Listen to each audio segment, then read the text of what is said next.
বাঁকুড়ায় অরূপ রায় ঘনিষ্ঠ তৃণমূল নেতার বাড়িতে গোপন কুঠুরি, ভিতরে সুবিশাল পালঙ্ক, নকশা করা ড্রেসিং টেবিল, ঘরে বসেই সিসি ক্যামেরায় নজরদারির বন্দোবস্ত। বন্ধ কুঠুরিতে হতো কি?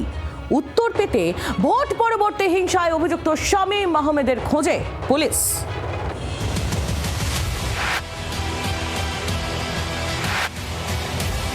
বাইরে থেকে দেখলে আর পাঁচটা সাধারণ বাড়ির মতোই, কিন্তু ভিতরে ঢুকলেই অন্য ছবি। তিনতলার ফ্ল্যাটের মেঝে কেটে তৈরি করা হয়েছে দোতলায় নামার গোপন সিঁড়ি, আর সেই সিঁড়ি বেয়ে নিচে নামলেই যেন অন্য এক পৃথিবী।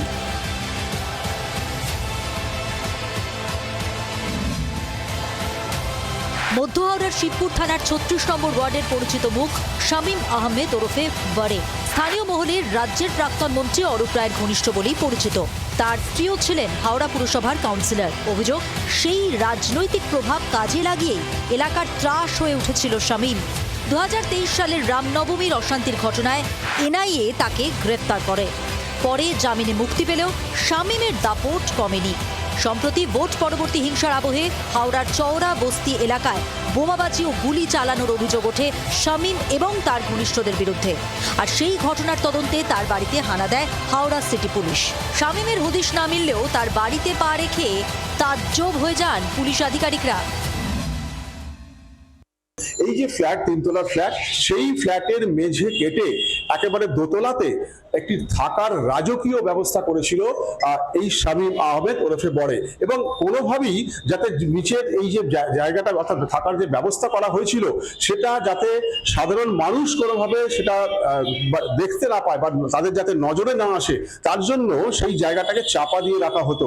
এবং নিচে পৌঁছে সেখানে পুলিশ কর্মীরা দেখেন যে সেখানে একেবারে রাজকীয় থাকার ব্যবস্থা, খাবার ব্যবস্থা, এবং শুধু তাই নয়, এখানে যে এই ফ্ল্যাটের আশেপাশে যে সমস্ত সিসিটিভি রয়েছে সমস্তটাই কিন্তু সেই ভেতর থেকে বসেই মনিটরিং করতেন এই বড়ে। সোশ্যাল মিডিয়ায় ভাইরাল হওয়া এই ভিডিও ঘিরে ইতিমধ্যেই রাজনৈতিক তরজা শুরু হয়েছে। বিজেপির নিশানায় মধ্য হাওড়ার জয়ী তৃণমূল প্রার্থী অরূপ রায়। শামীম সমেত বাকি বহু যারা ক্রিমিনাল মাইন্ডেড লোক, যারা অবৈধ রোজগার, হাওড়ার বাবরি ব্যবসা, লোহার ছাঁটের যে ব্যবসা, এই ধরনের নেশা ভাঙের ব্যবসা, যাবতীয় বিষয় অপারেট করবার মূল মাথা ছিলেন এই তৃণমূলের অরূপ রায়। যদিও সমস্ত অভিযোগের জবাবে সদ্য প্রাক্তন মন্ত্রী অরূপ রায়ের বক্তব্য, আইন আইনের পথেই চলবে। আমার কিছু বলার নেই, আইনের পথে চলবে। পুলিশ আইনের মতো আইন অনুযায়ী ব্যবস্থা নেবে, এবং এখানে আমাদের কেউ ইন্টারফেয়ার করবে। এর আগেও দক্ষিণ ২৪ পরগনার কুলতলিতে সাদ্দাম সর্দারের বাড়িতে গোপন সুড়ঙ্গের হদিশ পেয়েছিল পুলিশ। সোনারপুরে জামাল উদ্দিন সর্দারের প্রাসাদোপম বাড়িতে মহিলাদের শিকল দিয়ে বেঁধে মারধরের অভিযোগও উঠেছিল।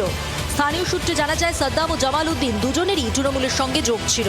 ফলে প্রশ্ন উঠছে, কেন বারবার তৃণমূলের নেতা কর্মীদের বাড়ি থেকেই মিলছে গোপন কুঠুরি বা সুড়ঙ্গের সন্ধান? কি কাজে ব্যবহার করা হতো এই কুঠুরি বা সুড়ঙ্গ? শামীম কাণ্ডের পর সেই প্রশ্ন আরও জোরালো হয়ে উঠছে। দেবব্রত ঘোষের রিপোর্ট, জি ২৪ ঘন্টা। বাংলার আওয়াজ, বাঙালির আবেগ, জি ২৪ ঘন্টা।